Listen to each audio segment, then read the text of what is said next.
Mario Kart 8 Deluxe Wave 3 is here, ladies and gentlemen, and you know the drill. We're gonna rank all 8 races amongst each other and then add them to our ongoing DLC-wide tier list. Here's what the list looks like from last time. At the end of the video, I will be amending one of my rankings from the last video, so stick around to make sure you see what that's all about. Now, to get this countdown going, I do have a special guest counter today, like I did in the Double Dash video, and let me make one thing perfectly clear. I did not invite him. He showed up through my chimney and insisted that he help with this video because he's really curious about where his course ranks on this list. So without further ado, let's kick things off with Mr. Kris Kringle.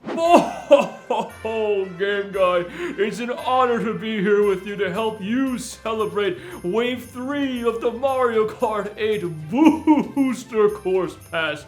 But be warned, if Santa Claus doesn't agree with your rankings, you're going straight on the naughty list.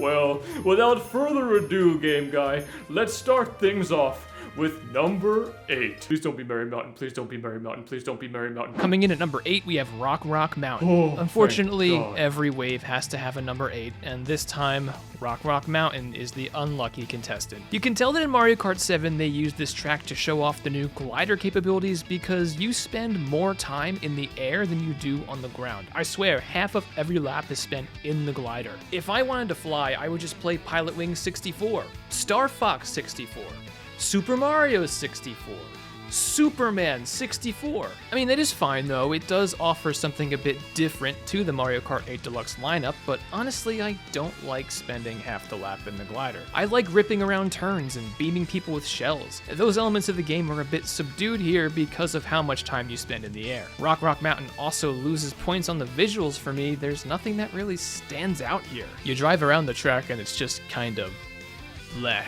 Doesn't make me feel all warm and fuzzy inside like some of the other tracks in this game do. And I prefer the theming of just about every other course in this wave. I do like the fact that it's called Rock Mountain and it boasts this cool rock and roll soundtrack. I'm a sucker for a good pun. Speaking of rolling, this part of the race where you're driving up the hill while the boulders roll down at you reminds me of the 1v3 minigame from Mario Party, Boulder Ball. You cannot tell me they did not take inspiration from Boulder Ball for this track. Anyway, since you spend more time flying here than you do actually driving, which is the fun part of Mario Kart, I'm gonna put this in the D tier. Oh, Game Guy, Rock Mountain isn't nearly as nice as Merry Mountain. Let's see what you have next at number 7. At number 7, we have Boo Lake. And I'll tell you what, guys, this track just confuses me. Because are we talking Halloween or are we talking Christmas with this wave? Nintendo's really got to figure out what they're going for here. You gotta commit. You tell him, Game Guy, Halloween's a fake holiday. The pattern of giving Super Circuit tracks a massive glow up does continue here, as Boo Lake is looking absolutely gorgeous. And that mostly has to do with the added detail of it taking place in an actual lake. That's right, if you look back at any of the old Boo Lake tracks, they take place over a bottomless pit. It's kind of a creepy, cool vibe, but why would you name a track Boo Lake when there's not actually a lake? It's pretty cool to have this track modernized and reimagined to include what was always supposed to be there. This track does feel a tiny bit short, and I've never been the biggest fan of the Boo Boardwalk layouts in general. I've always felt like they're kind of bland and boxy. Boo Boardwalk was actually my least favorite in Wii, and I can't say that I love those tracks in Super Circuit either. But I really do think the modernization of adding more verticality, anti-gravity, and underwater sections, and an actual lake do help a lot with my opinion for this track. That said, I think Boo Lake is good, but not great, which is why I'm putting it in the C tier. Oh, you tried, Halloween. You tried. I'm looking forward to seeing what Game Guy put at number 6. I'm sure it's another mess of a track. At number 6, we have Merry Mountain. Are you f***ing kidding me? After everything I've done for you, helping you host this video, all the video games I gave you for Christmas, you wouldn't be Game Guy 53 without me! And you have the nerve to put Merry Mountain at number 6. I'm sick of this. I quit. Good luck counting down the rest of this video by yourself, you rube. I didn't even invite you. Okay, ladies and gentlemen, it looks like I'll be doing the rest of the countdown by myself. My apologies, but we will get through this. back to Merry Mountain. I love Christmas, I love the holidays, I love them all just as much as the next guy, so this race is very timely and so gosh darn cute. But what keeps it from ranking just a little higher for me is how simple and short the layout is. Behind all the holiday cheer and beautiful visuals are some half-baked Christmas cookies. There's really not much to this race by the way of shortcuts or alternate routes. There's one part where you can go up on the train tracks, which is kinda neat, but that's about it. You're done this race before you even realize you've started it. And the problem for me is that I really like the vibe of this race. I love the holiday cheer, I love the Christmas village, I love the half pipe they've implemented, the ski slope. Everything is here that you need to make a cool race. Why couldn't it just be a little bit longer and more interesting? But we saw the same thing with Sky High Sunday. All of us were excited about getting a new track with a cool theme, really exciting stuff. Then we get the track and it's just kind of oval. I get that there are definitely inherent limitations when it comes to designing a track that functions properly in both Mario Kart Tour and Mario Kart 8 Deluxe, and that's probably why we're getting some of these underwhelming layouts. But if you can lay out Berlin Byway and London Loop as elaborate and disgustingly convoluted as they are, and you give us a simple oval for a track like Merry Mountain, it's just got me questioning some things, that's all. I don't not like this race though, I want to make that perfectly clear. It's fun, it's holiday themed. The only thing not to like is how short it is, which is why I'm popping Merry Mountain into the B tier. At number 5, we have Berlin Byway. This is definitely one of the better city tracks from Mario Kart Tour, and all 3 laps have really different paths. Just look at the complex mess of a map, and you'll see all the different loops and paths you could take. This track really kept me on my toes during my first run through of it. Kept me guessing.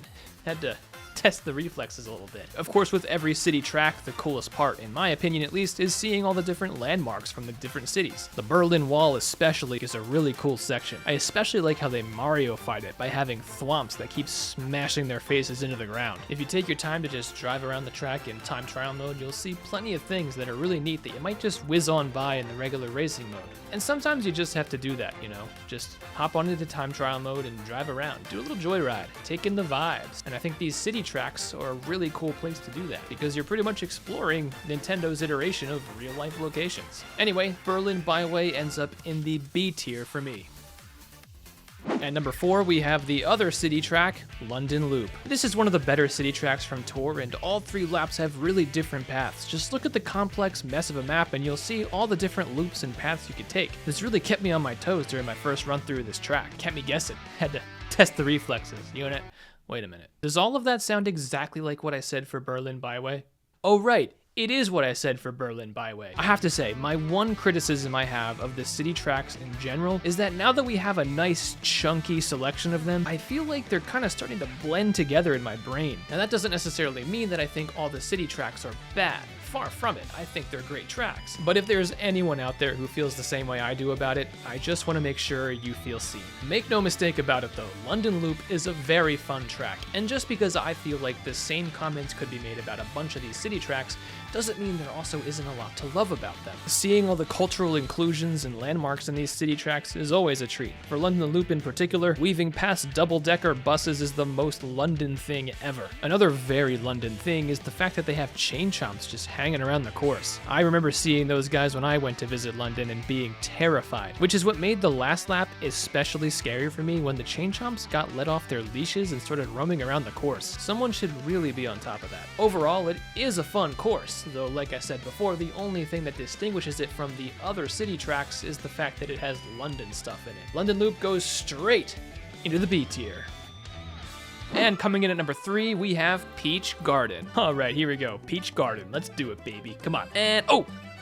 What? Why would they remove that? Look, I know that's not really a shortcut. It's not faster at all, but I still want to be able to do it. Anyway, the garden is looking nice and well kept, which is good. I was worried that after all these years since we've seen it, that it might be a little overgrown, neglected, and I'm pleased to report that it looks like a normal functioning garden. They do, however, seem to have an invasive species that has gotten into the garden somehow, so I can't really in good faith give them full credit for upkeeping the garden. The guard chain chomps are back, being good boys trees as always, the shrubbery is looking plump and healthy, and the general aesthetic is strong here. I am happy with it. I'll tell you what I was pleasantly surprised by, when they turned us around on the last lap and had us do lap 3 backwards. I probably should have known it was coming when I noticed the red arrows here that show up in pretty much every other race that this occurs in, and the fact that it was just a little weird to be driving by Luigi's thick dump truck on the first 2 laps when really, he's just positioned so we can see him in all his glory on the way back. But I was still surprised by it, and honestly, that aspect does help the ranking of this race for me. It kind of shakes things up for a track that I would otherwise say is a little bit more in the mid-range. Peach Garden is an A-tier track. And no, it's not just because of Luigi's thick. At number 2, we have Rainbow Road. This race is a gem in almost every single way. My only complaint about it is that it's just a little too short. Don't even bother breaking this one up into 3 separate sections. Just give us the full track and let us drive it 3 times. I would do that. I want a longer race like that. I just don't like how they'll give us a track like London Loop or Berlin Byway where the laps are like super long, to the point where it takes like over 3 minutes to get through this race. And then they give you Rainbow Road, which is an objectively amazing track, far beyond anything that those city tracks can accomplish, but you're finished in 2 minutes because it's split up into 3 sections? No, let me drive this track 3 times. I'll drive it 5 times and be happy about it. You finish the race and you just want more, which is of course the sign of a great track, but come on.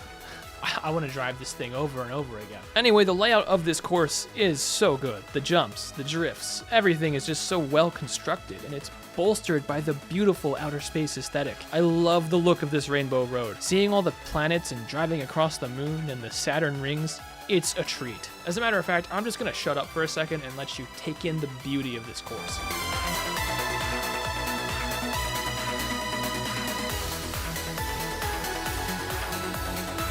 And I love just going into time trial mode for this race and staring off the side of the track, staring into the dark abyss that is outer space, wondering if we're truly alone here. It is a vibe. It is a vibe. I can't quite put my finger on how else to describe it. Another really cool thing about this Rainbow Road is the road itself. It's now the only Rainbow Road in Mario Kart 8 Deluxe that doesn't have that blocky LED light vibe to it. It feels like a pure magical rainbow light, which in my opinion is what Rainbow Road is supposed to feel like. I prefer this to the space station feel for sure. I like the Rainbow Road art style for the Nintendo 64 and SNES versions, but still, I just feel like this rainbow ribbon feel is something truly special. I always find the bouncing moon chain chomps to be kind of funny. Also, is anyone gonna point out that Wave 3 clearly has a chain chomp obsession? There are multiple chain chomps in 3 of the races. Have you ever stopped to consider just how far down that trunk from the bouncy mushroom must go? Look at that thing. My gosh.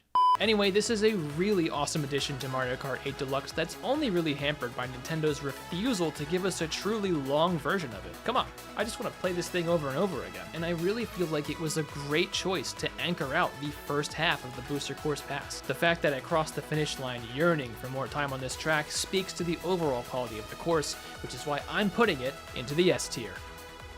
And at number 1, we of course have Maple Treeway. This is just such a comfort food race. This is like that nostalgic feeling of your grandma making you a nice big pot of soup, rolled up and smushed into a Mario Kart race. The fall foliage is as gorgeous as ever to take a look at, thanks to the updated graphics. The course layout holds up very well today. Honestly, this race just puts me in a really good mood, and that counts for a lot of points when I'm thinking about how to rank these races. It's a big reason why I ranked Snowland at the top of my Wave 2 video. One really neat thing is that they actually added back the half pipes for this game, and I think that's because of Maple Treeway, which, as most of you know, was a common theme across most of Mario Kart Wii's tracks. I was wondering how they would implement this pipe when I saw the reveal trailer, and it's just an anti-gravity boost panel, which ends up being pretty neat. Of course, even the number 1 race will not be spared from criticism, and I do have one criticism of this race. Now bear with me because it's kind of an odd one. There was this one chaotic element from the Wii version that I really miss. In the Wii version, when you would drift around these turns on the big old tree branches, you'd be riding so close to the edge of the branch that you'd feel like you're centimeters away from falling off every single time, but you never did. It was kind of this thrill ride thing that boosted your heart rate a little bit. And when I was a geeky little kid, this was the kind of thrill that just made me say, wow, this must be what it feels like to be truly alive. It's sad, I know. But here's the criticism. They've actually added a layer of moss in this version to the edges of the course that keep that sensation from ever really occurring. Now granted, I understand that this might just be a very odd and unremarkable thing that I've just pointed out to you, but this is my ranking list. I can talk about whatever I want. Also, who lives in this treehouse? I tried to drive around it in time trial mode to see if I could find some sort of a hint, but I don't know. There's nothing here. Who do you guys think lives here? Let me know in the comments below. Anyway, Grandma's soup is getting dropped straight into the S tier. Now, as promised at the beginning of the video, I do have one amendment to make to a ranking that I made in the last video. A lot of you called me out for my misplacement of Sydney Sprint, and you know what? I'm a big boy. I'm willing to admit when I've made a mistake, and after spending more time with this race, I think it is very clearly higher than where I initially ranked it. However, having played Berlin Byway and London Loop, I do believe Sydney Sprint falls into that same category of being another city course that has just kind of blended together in my brain. And you know what? You may tell me that I can't rank things based on that, but that is how I feel about things, and that is how I will rank things. So what I'm gonna do, because these courses are all pretty good, I do like them, I'll be putting Sydney Sprint into the B tier alongside London Loop and Berlin Byway. I am sorry to anyone whose favorite tracks are these city courses. I feel like I may be doing them an injustice by describing them in the way that I am, but you know, what can I say? At least they're not Toad Circuit down in the F tier. And that's gonna do it for this ranking video. I do want to thank everyone who's been subscribing to the channel, liking the videos, commenting, because you guys have helped me break that magical 1,000 subscriber number, and I am truly grateful because it's because of you guys that this channel has become a lot more fun to work on. I really look forward to hearing from you in the comments and getting your feedback, building our little community here. We're carving out our little corner of the internet. If you usually watch to the end, you know that I always end on some sort of stupid joke, but this time I just want to say I hope everyone has a happy and healthy holiday season. I'll see you next time. You sit on a throne of lies, Game Guy 53. Oh.